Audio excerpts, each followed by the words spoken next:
কাজকে দেখে আমরা কম বেশি সবাই ভয় পাই, আবার সেই কাজকেই আমরা বেছে নিই নিজেদেরকে ভালো রাখার জন্য। হ্যালো এভরিওয়ান, সুপর্ণা বায়ন ব্লগের নতুন একটি ব্লগ ভিডিওতে সবাইকে স্বাগত। আশা করছি এই ব্লগটি তোমাদের ভালো লাগবে এবং তোমরা সবাই খুব ভালো আছো, আর আমি ভালো আছি বলেই আজকের নতুন ব্লগটা শুরু করতে পেরেছি। চলো ব্লগটা শুরু করে দিই। আজকে সকালে ঘুম থেকে উঠেই উঠানের এখানেই বসে থাকতে বেশ ভালো লাগে। ইনফ্যাক্ট নিজের ভালো লাগাটা ওখানেই রয়েছে। তাই সকালে উঠে ওই উপভোগটা করার পরই চলে এসেছি আমার কাজের রুটিন তৈরি করতে। রুটিন ছাড়া আমার কোনো কাজই হয় না, জানো তো বন্ধুরা। কাজের মধ্যে থাকলে নিজেকে অনেক কিন্তু ভালো রাখা যায়।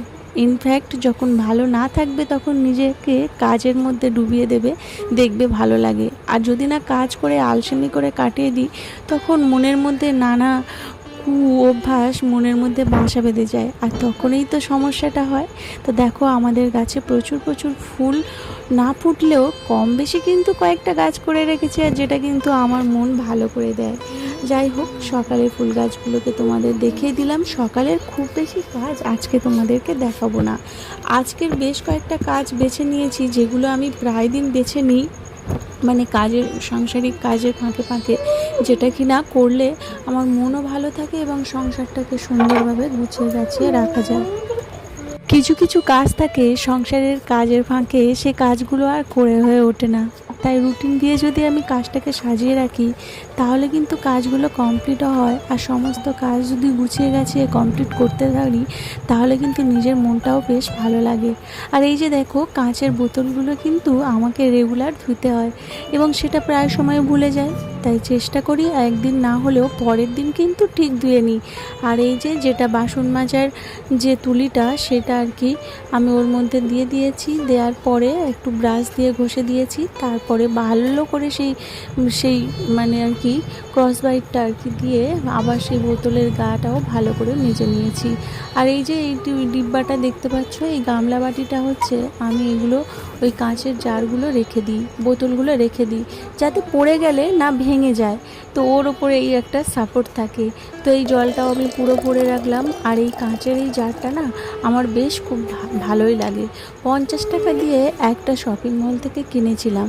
তো এটা আমার বেশ ভালো লাগে এবং ভিডিও করতেও বেশ ভালো লাগে কিন্তু। আর কাঁচের জারে জল বা এরকম আমি ড্রিঙ্কস খেতে কিন্তু বেশ ভালোবাসি। তো তার জন্য দেখো আমি শিয়াজিরটা ভিজিয়ে দিয়েছি। আর এই দেখো না, কত বেলাতে এখন বিছানা তুলছি। জানোই তো, মেয়ে ওঠে দেরিতে, আর আজকে যেহেতু স্কুল ছুটি রয়েছে, তো ওর তো কোনো বালাই নেই, তাই দেরিতে ঘুম থেকে উঠেছে। আর এই যে দেখো, আমি একটু ওকে আদরও করে দিলাম। আর এবারে ঘুম থেকে ওকে তুলে দিয়েই ওর প্রিয় ব্রেকফাস্ট আজকের বানাতে যাব। এরকম ছোট কাজের মধ্যে থাকলে না মনটা বেশ ভালো লাগে। তাই চেষ্টা করি সকাল থেকে কিছু না কিছু কাজ করে যেতে, এবং সেটা মেয়েটার উপরেই বেশি হয়, কেননা মেয়ে হচ্ছে কি আমার কাছে সব থেকে বড় ইম্পর্টেন্ট। আর সেই ইম্পর্টেন্টটা নিয়ে যদি সব থেকে আমি ব্যস্ত থাকতে পারি, তাহলে আমার ভালো লাগা কি আর আটকায় বলো। আর এই যে তিকোন পরোটাটা দেখতে পাচ্ছ, এই পরোটাটা বেলাটা আমি কিন্তু আমার মায়ের কাছে প্রথম শিখেছি। এটাও আমার খুব প্রিয় ছিল, যেটা কিনা আমার মেয়েরও খুব প্রিয়। মেয়েকে যদি এইরকম একটু পরোটা বানিয়ে দিই, ও কিন্তু খেতে খুব পছন্দ করে এবং মন ভরে প্রাণ ভরে সেই খাবারটা কিন্তু খায়। আর এই যে দেখো, আমি অ্যাকচুয়ালি বেশিরভাগ শুভেচ্ছাকে স্কুলের টিফিনে এরকম দিই, বাট আজকেরও বাড়িতে রয়েছে, একটু না হয় স্পেশাল করে ওকে এসব খেতে দিলাম। আর দেখো, পরোটাটা কিন্তু ভালোই ফুলেছে এবং একটু মুচমুচে করে না ভাজলে হয় বলো। যদিও খুব বেশি তেল দিইনি, অল্প সামান্য তেল দিয়েই কিন্তু এটা বানিয়েছি। তেল তো আমাদের স্বাস্থ্যের পক্ষে ক্ষতিকারক, সবাই সেটা আমরা জানি। তবে আমি একটু কম দিই বলে আমাকে কিপটে বলে অনেকেই চালিয়ে দেয়। তবে হ্যাঁ, সেটা কিন্তু তাদের ব্যাপার। আমি আমার স্বাস্থ্যটা এবং আমার পরিবারের স্বাস্থ্যটা আমাকেই দেখতে হবে, এবং অসুস্থ হলে সেই আমাকেই দেখতে হবে। তো যাই হোক, ছোলা ভিজানো ছিল, সেই ছোলাটা মেয়ে সিদ্ধ খেতে ভালোবাসে, তাই ওর আলু তরকারির মধ্যে ছোলাটা ফেলে দিয়েছি। সিদ্ধটাও খাওয়া হবে আর একটু প্রোটিন জাতীয় খাবার সকালেও খাওয়া হবে। তাই একটু আলুর সাথে মটরটাকে ভেজে নিয়েই আমি একটু জল দিয়ে তরকারিটা বানিয়ে নেব।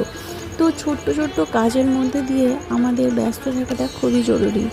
এখনকার দিনে আমরা ফোন, টিভি অনেক কিছুর মধ্যে ব্যস্ত থাকার কারণে শারীরিক প্রচুর সমস্যা আসে। তো আমি নিজে রিয়ালাইজ করেছি, যেহেতু একটু ভিডিও কন্টেন্ট ক্রিয়েটার, তাই একটু হলেও ফোনটা আমার অ্যাট্যাক করে। নইলে কিন্তু আমি খুব বেশি ফোন দেখি না।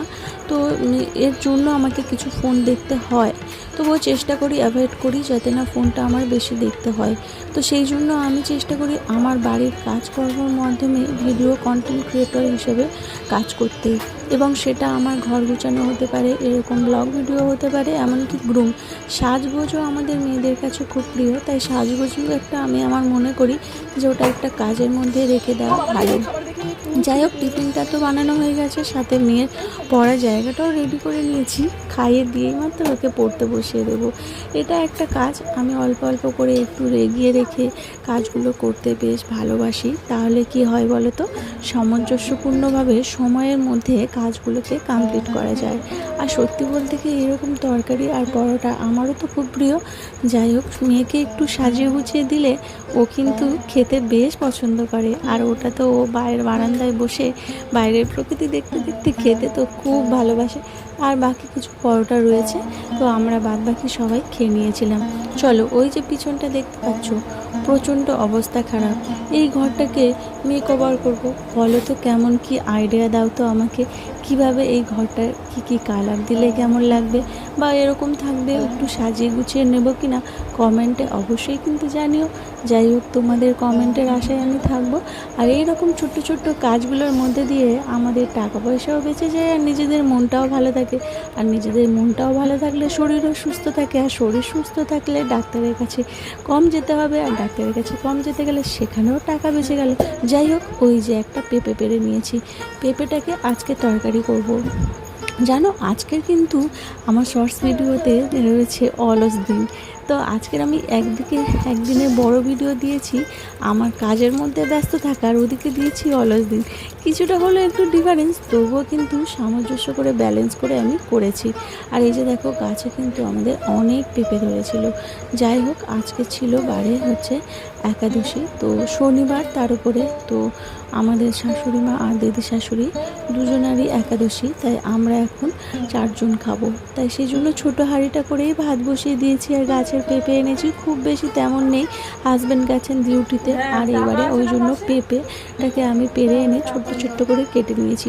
আজকের একটু নিজের পছন্দের মতো খাবার খেতে ভালো লাগছে, তো সেই জন্য। আর পেঁপেটাকে একটু ডালের সাথে করবো। মেয়ে বলল যে মা, আমাকে একটু সবজি ডাল বানিয়ে দেবে, আমার সবজি ডাল খেতে খুব ভালো লাগে। তো কি, অন্যান্য সবজি তেমন কিছু ছিল না, তাই আমি পেঁপেটাকে পেরে ডালের সঙ্গে সিদ্ধ করে নেব। তো তার জন্য দেখো, ডালটা কিন্তু আমি আগে বসিয়ে পুরো সিদ্ধ করে নেওয়ার পরে আমি এই পেঁপেটা দিয়েছি। যেমন লাউ ডাল বানাই, সেমভাবে আমি এই পেঁপে ডালটাও করি। সত্যি বলছি, এটার স্বাদ কিন্তু প্রচুর প্রচুর ভালো। আরও যদি তোমরা আমিষ করে খেতে পারো পেঁয়াজ রসুন দিয়ে, তাহলে কিন্তু জাস্ট জমে যাবে। যাই হোক, মেয়ের পড়ানোও কিন্তু আমার শেষ হয়ে গেছে, আর গুছিয়ে নিয়েছি। এদিকে খাওয়া দাওয়া পড়া করতে করতে আর বিছানাটা তোলা হয়নি, মেয়েকে তুলে নিয়ে মেয়েকে নিয়েই ব্যস্ত ছিলাম। যাই হোক, সাথে সাথে চলে এসে ঘরটা অগোছালো থাকলে একদমই ভালো লাগে না, তাই ঘরটাকেও গুছিয়ে নিতে চলে এসেছি।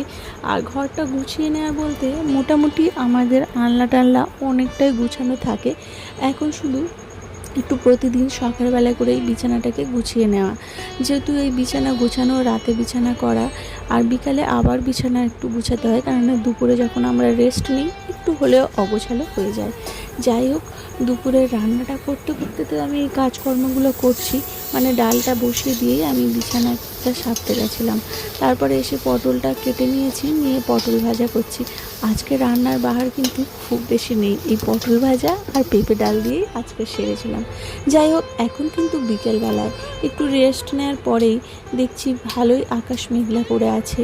আর আজকে একটু বাগানের কাজ খুব বেশি না করলেও একটা মনের খুঁতখুঁতানি এসেছে। বলো তো তোমরা, এটা কি জানো, বাড়িতে লঙ্কা গাছ রাখা নাকি ভালো না? তো আমি তো ওই পিছনে রেখেছি, ওটা না হয় আমার বাগান, তো সেটা আলাদা ব্যাপার, কিন্তু এই বাড়ির পাতাবাহারের মধ্যে একটা এক্সপেরিমেন্ট করবো বলে সবজির খোসা আর মাটি দিয়ে লঙ্কা গাছ দিয়েছিলাম। বেশ কয়েকটা লঙ্কা গাছ ধরেও ছিল, একবার শুধু পাতাগুলো কুঁকড়ে যাচ্ছিল, আর তার জন্য আমি একবার কেটেও দিয়েছিলাম। তারপর 2-4টে লঙ্কা হয়েছিল। আবার দেখছি গাছটা প্রচুর ঝাঁকড়া হয়েছে, যেটা কিনা মাটিতে রয়েছে অত ঝাঁকড়া হয়নি, কিন্তু এই বস্তার মধ্যে প্রচুর ঝাঁকড়া হয়েছে। কিন্তু যেহেতু লঙ্কা দিচ্ছে না, ভেবেছিলাম কেটে দেবো, কিন্তু তারপর যখন ওই গুগলে রিসার্চে দেখলাম যে বাড়ির সামনে লঙ্কা গাছ না করাটাই ভালো, ইনফ্যাক্ট বাড়িতে লঙ্কা গাছ না করাই ভালো। তো তাই ভাবলাম থাক, এখানে না হয় শুধু আমার পাতা ফুল সৌন্দর্যের জন্যই আমার সাজানো থাক, কোনো সবজি নাই বা লাগালাম। যাই হোক, গাছটাকে তুলে ফেলে দিয়েছি, আর এবারে আর অন্য কিছু গাছ লাগাবো এই টবে। আর আজকের আমার সারাদিনটা ছোট্ট ছোট্ট কাজের মাধ্যমে নিজেকে ব্যস্ত রাখি, এইরকম আরও অনেক অনেক কাজে ব্যস্ত রাখি। জানতে হলে কিন্তু আমার চ্যানেলটাকে সাবস্ক্রাইব করে পরবর্তী ভিডিওগুলোকে দেখে অবশ্যই পাশে থাকবে। আর এতক্ষণ ভিডিওটি দেখার জন্য অসংখ্য ধন্যবাদ।